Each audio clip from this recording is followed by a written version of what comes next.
Ohio people with Mennonite views, and they're gonna give us some missional news. Ohio Conference Cast.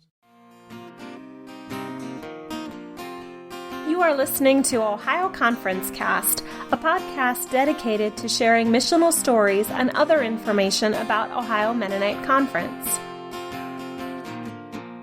Welcome, everyone, to Ohio Conference Cast. This is Thomas. And this is Bill, and it's good to hear... it's good to be heard.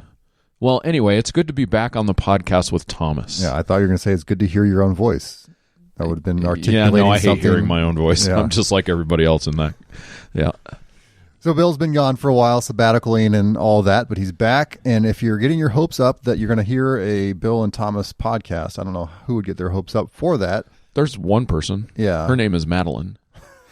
She's a Goshen student. Are you sure it wasn't just she likes Ohio Conference Cast? No, I think she likes me. Yeah.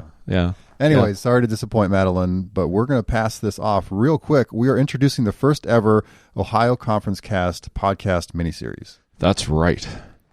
So we've heard, Bill and I and others, it's been in some publications about what's happening with the MDI out in the hinterlands in Pennsylvania somewhere. MDI is Missional Discipleship Initiative? Yes, and sometimes in this episode you'll hear MDG, which refers to the specific groups, Missional Discipleship Groups. Okay. So have fun wading through all the acronyms.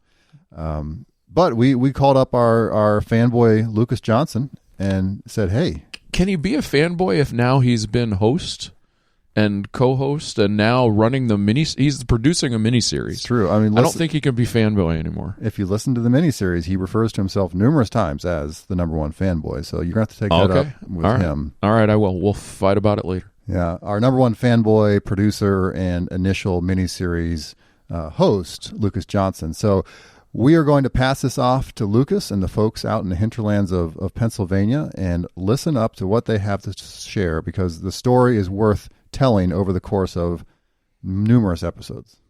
Maybe 30. Or 4. We'll cut them off at some point. All right, Lucas, take it away. Yep. Hello, this is Lucas Johnson. I'm the number one fanboy of the Ohio Conference Cast, and I'm here with Pastor Robert Esh at Valley View Mennonite Church, and we're going to discuss the ongoing Missional Discipleship Initiative and our Missional Discipleship Groups. We've got quite an explosion happening here with the initiative in the Spartansburg-Corry area. So, Rob, welcome. Sure enough. Good to be with you. Yeah. It's good to have you here. You're no stranger to this podcast. I know you've been on a number of times now. At least once. At least once. Well, we're once counts. Once counts as a number of times. Yeah. Your name's been on here more than once. So, yeah. Yes. So, what can you tell us about the Missional Discipleship Initiative? Well, I was introduced to the concept, first of all, a couple of years ago at the Ohio Conference Missional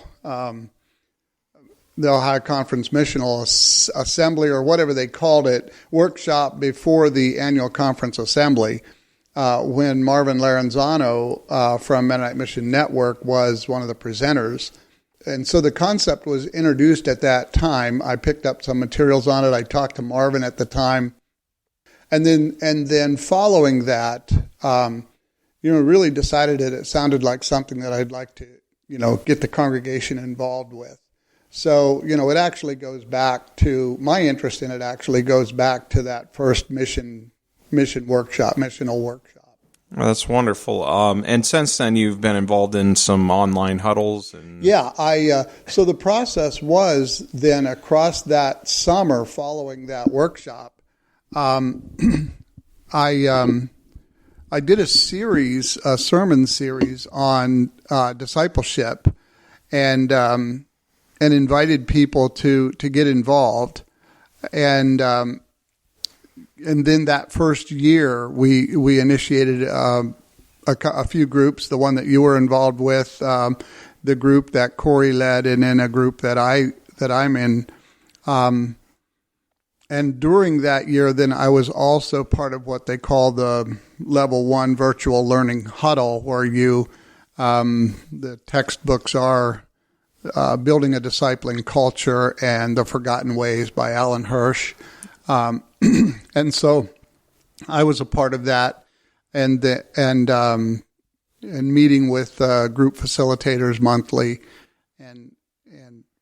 And then in the spring, it just exploded. Yes, it did. And I think we have Corey to thank for a lot of that. Oh, we totally do. When I was interviewed by Mennonite Mission Network and the article was published in Mennonite World Review and now in the Ohio Evangel, I'm really kind of uncomfortable with that because it sort of made it sound like, I had more to do with it than what I've actually had, because Corey he's the energy and the driving force behind so much of what has happened. Yeah, we'll get a chance to hear from him later on in this podcast, or I think people will get a sense of his energy overall. Yeah, I'm really glad. I'm really glad that you'll have a chance to do that. You'll have a chance to sit down and talk with him as well. Yeah, coming up on this podcast, and I'm not sure yet, but maybe bleeding into a second one, there'll be interviews with people that are involved in these missional discipleship groups. I'll sit down and talk with several people,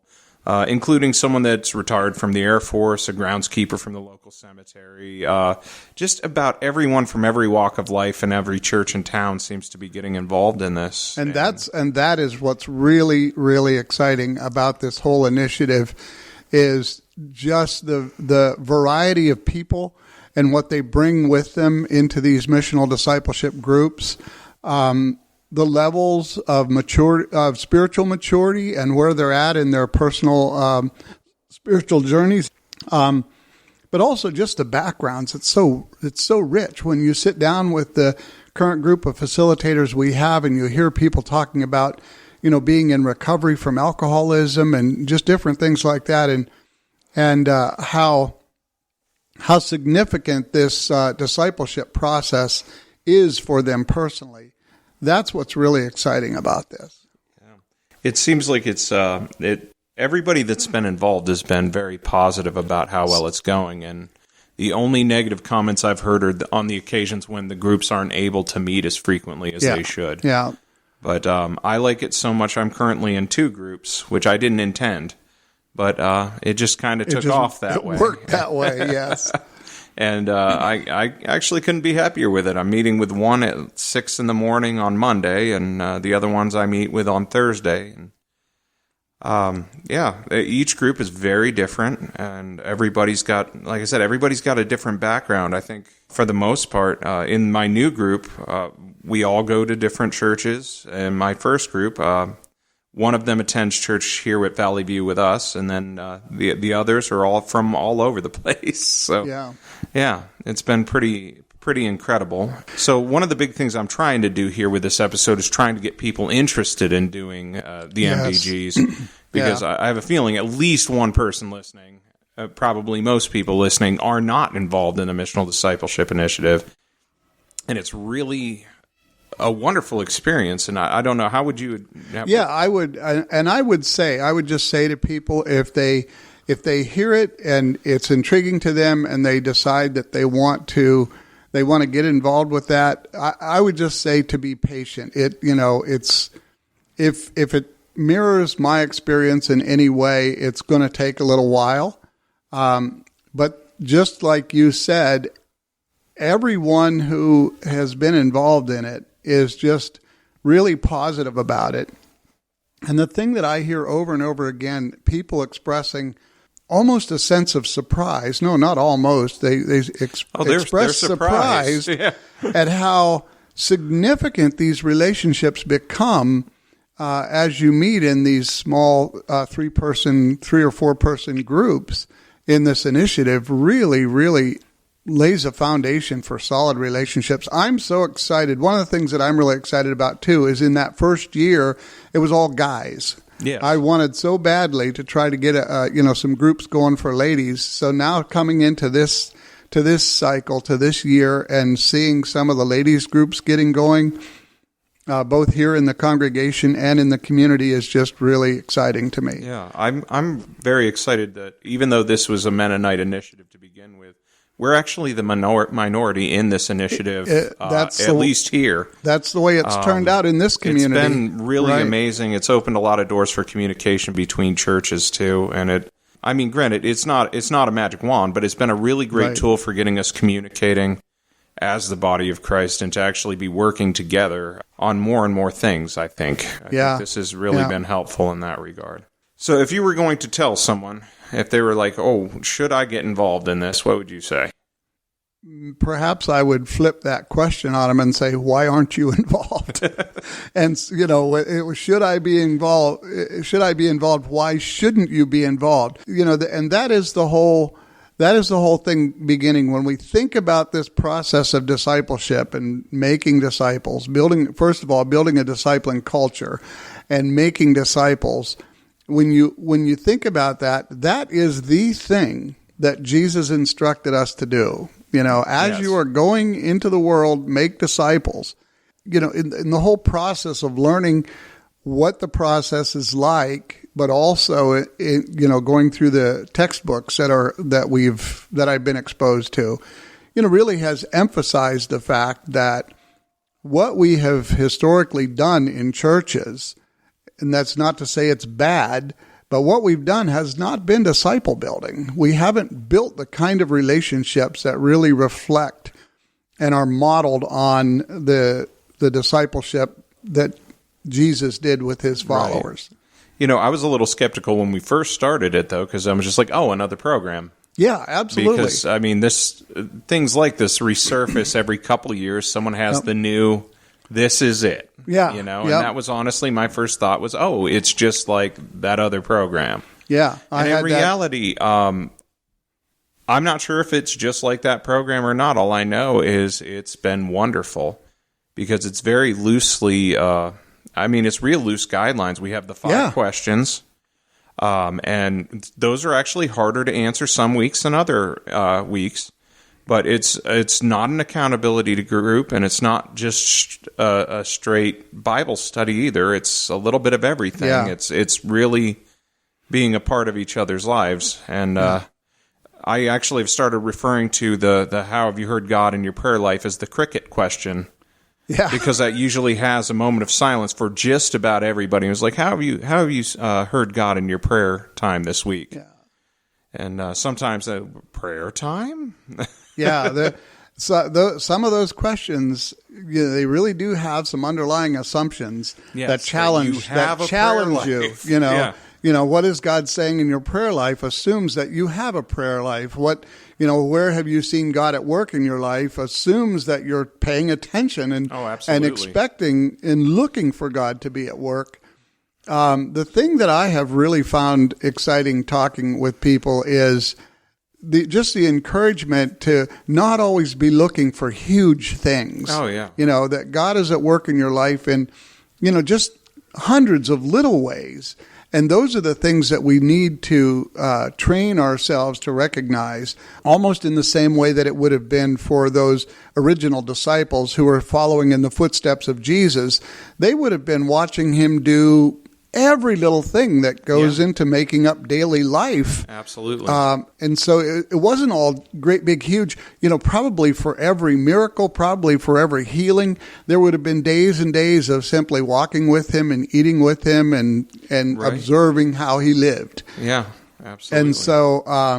And so I'm constantly encouraging both the members of my MDG and the facilitators, as I talk with them, constantly encouraging them to look for those little things and be aware of those little things. One of you mentioned before, it's not really a straight Bible study. It's not really intended to be an in-depth or inductive Bible study or those kind of things. But one of the things that's really exciting to me, it's an exposure for a lot of very young Christians, new to the faith, new to the walk, who really are very unfamiliar with the scriptures. Right. And this is a way for them to become a little bit more comfortable and familiar.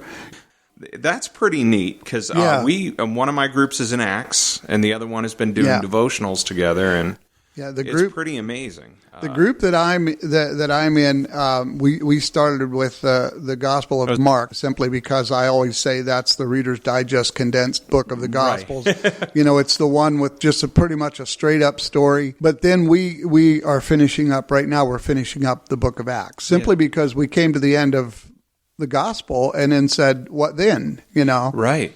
And so I'm not sure where we'll go yet. We've talked a little bit about it, but this is my third week with the second group, and we're in Acts 3. Yeah. And so far, we've run out of time where we got to run out. Every week, we all right, I got to go like 5 minutes ago. We got to go. Yeah. But it's been wonderful. And I know one of the ladies' groups, the group that Janet is leading, is doing Colossians. Oh, wonderful.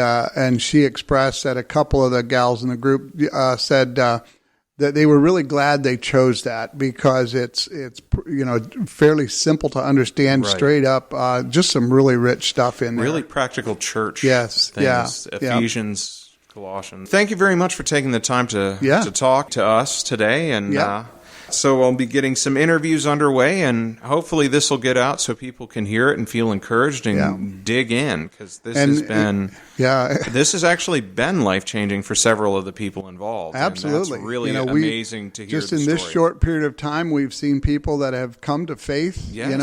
Waiters have come to faith because the group was meeting at the restaurant. And as you and I have talked about, we have seen people get involved in this that in 1,000 years we would have never dreamed they would have been involved. Yeah. And that is just so, Absolutely. It is so exciting, so life-giving.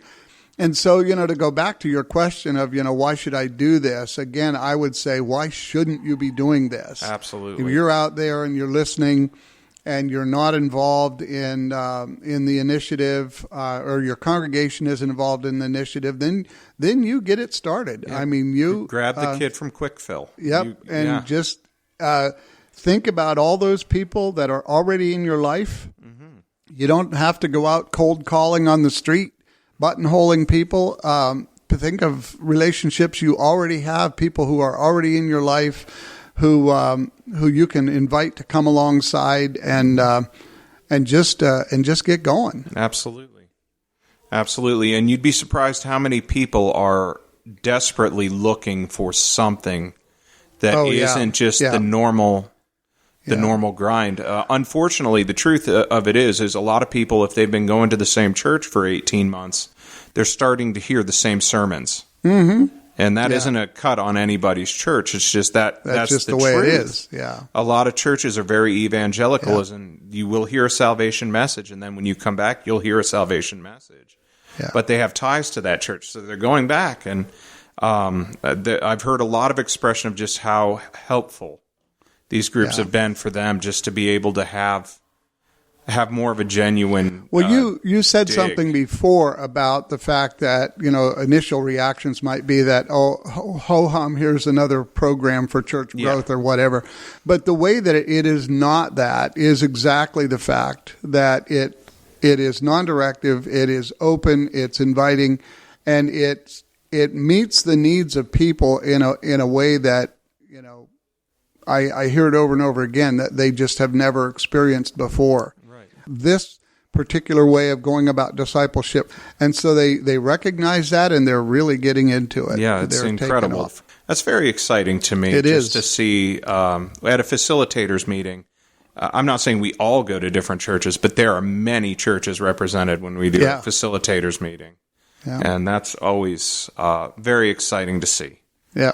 And I know we have people as far away now as Florida because they're snowbirds, but we also have people as far south as Pittsburgh involved in just the normal process, I guess. Thank you again for your time. And sure enough. This has been wonderful. All right. I am here with Dave Schwabenbauer. So, Dave, if you were going to talk to someone about why they should or should not get involved with the missional discipleship groups, what would you tell them? I would tell them there's no reason why they should not get involved. I know this past few months it's been great to be hanging out with different men. In our group, it's different men of different faith, but all serving the common denominator. So, I mean, you say different faith. We all do go to different churches, it seems. So, we've got Mennonites, we've got Methodists, we have non-denominationalists, which are apparently a denomination. All on their own. Yeah, all on their own. But yeah, we're all meeting together around a common denominator. And it's all about God and how we as men can change ourselves to be better.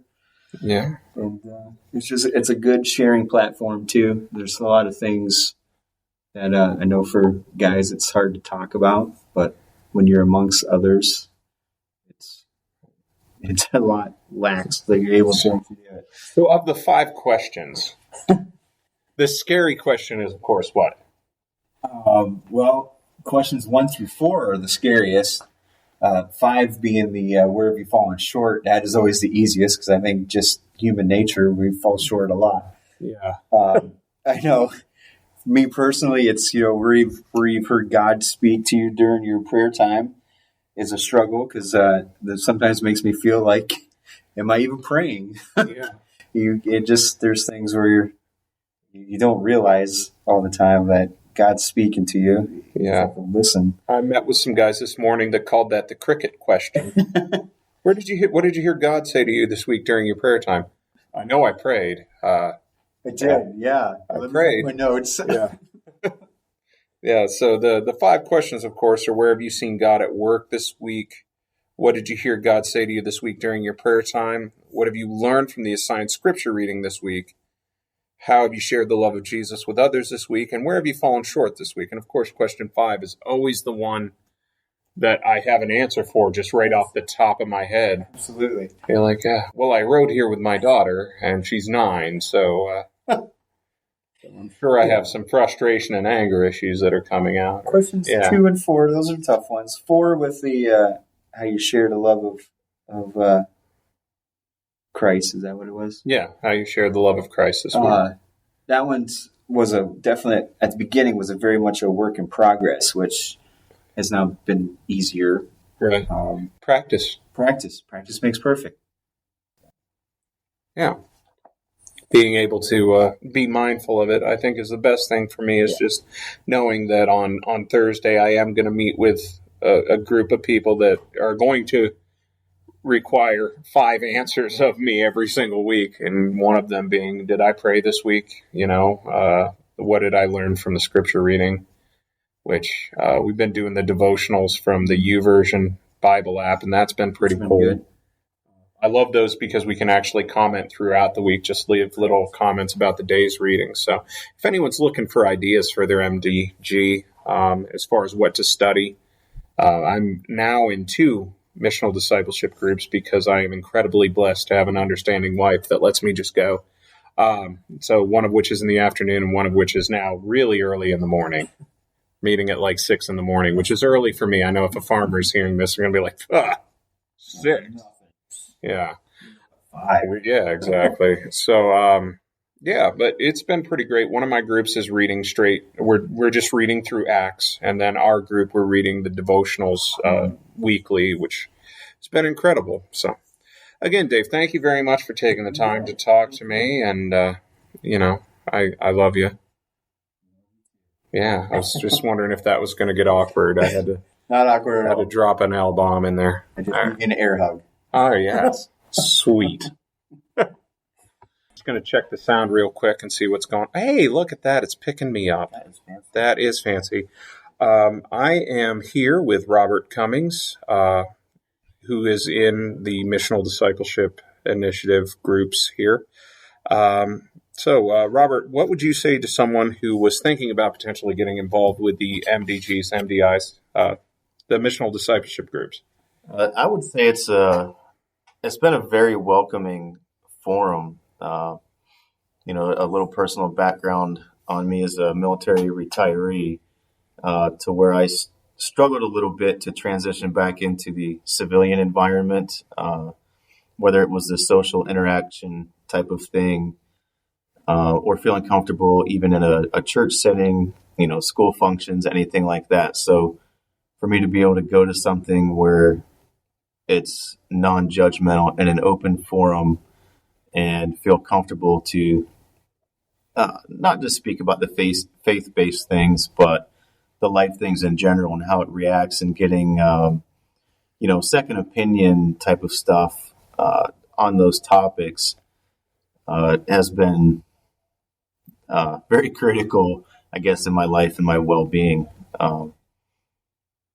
Again, just that being a comfortable forum where I felt able to do so was great. Right. I think that's an awesome thing about it.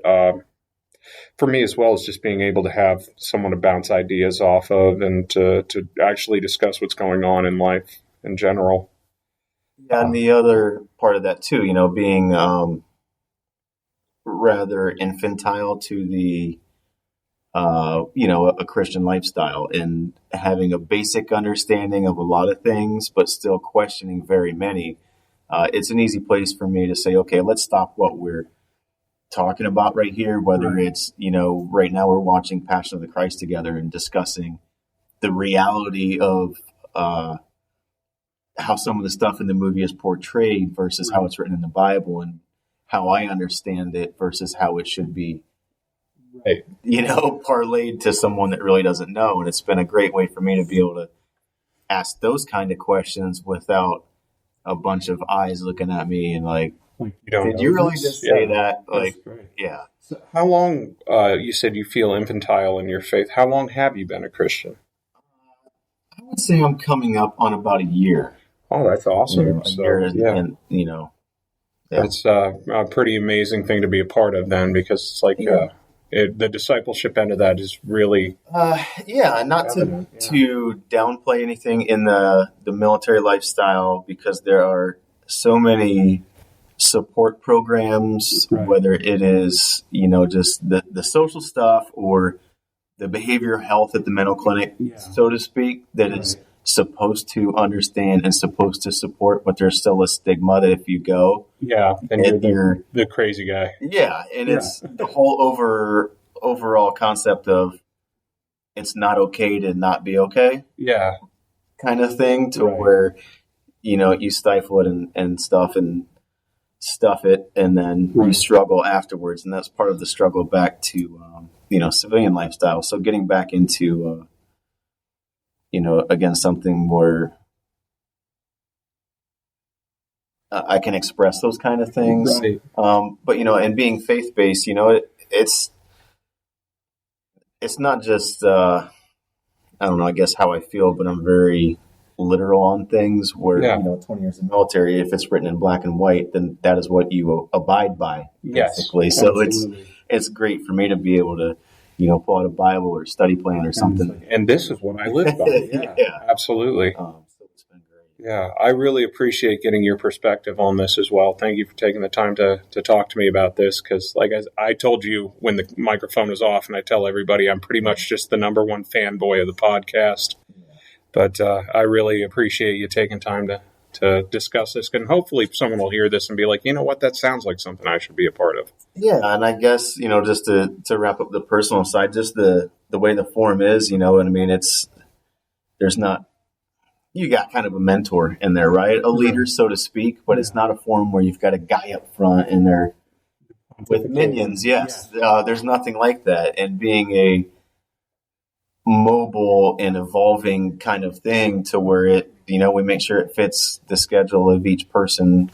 We try to get once a week. And if, we have so many ball games or whatever, or commitments on a week that we don't make it, we follow up on the next week. So it's nice to have something that's somewhat prescribed to stick by, but it's not so rigid that you're not falling behind. Sure. It's been a good.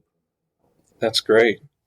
Yeah, again, I really appreciate you taking the time to talk about it, and I appreciate you in general, just on a personal level. We have some of the same background. I didn't retire out of the military, but I have a lot of the same military concerns that you deal with, I also deal with. So having you as a part of these MDIs has been amazing for me. And I'm always trying to encourage my fellow Mennonites to reach out to more veterans, because Jesus really has so much to offer us. We had a life of purpose, whether the purpose was misgiven or given, or, it was good or bad or whatever. It was what it was. And you always knew what you were doing. You always had a higher mission in mind. And I think that there's something about Christian life that really, it's suited for veterans in a way that we're always looking for. Very much. I went for a long time, obviously 20 years and 7 days, not to be specific. No, that's not specific at all. A lot of those last 7 days were the hardest. But, a lot of situations and things, occurrences that I didn't think much of at the moment. Yeah. But afterwards, it was like, in your aspect of hindsight, whether it's an hour later or 10 years later, it's like, wow, that was intense. That was pretty stupid. Yeah. And, or how in the heck did I get through that the way I did? Whether it was, I lived through it, I didn't go to jail for that, or I stayed in the military after that. I did that. So, I went for a long time thinking, I've got a lot of good luck. Absolutely. You've got a lot of divine blessing. Right. So getting into the Christian life, it's like, wow, okay, there was a reason why I walked away from that. And someone was making sure that. Right. Absolutely. And I'm recording this on Veterans Day also, which I know isn't a big celebrated holiday amongst Mennonites typically, but I know of at least 3 veterans that are going to hear this podcast, and you got 2 veterans that are talking to this microphone right now. So I'm going to go ahead and say, whatever your stance is, pray for a veteran, hug a veteran, tell them about something meaningful. Anyway, again, Robert, thank you so much.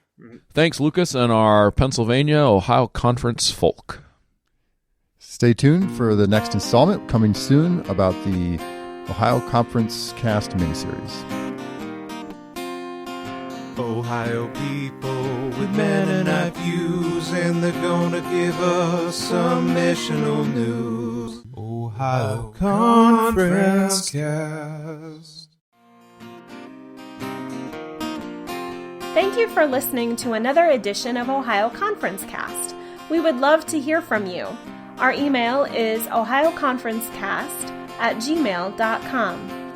Ohio Conference Cast is brought to you by the Ohio Conference Leadership Team, along with Norm Sohar, sound engineer, Megan Sohar, voiceover, Ann Lehman, publisher, and our many guests and listeners.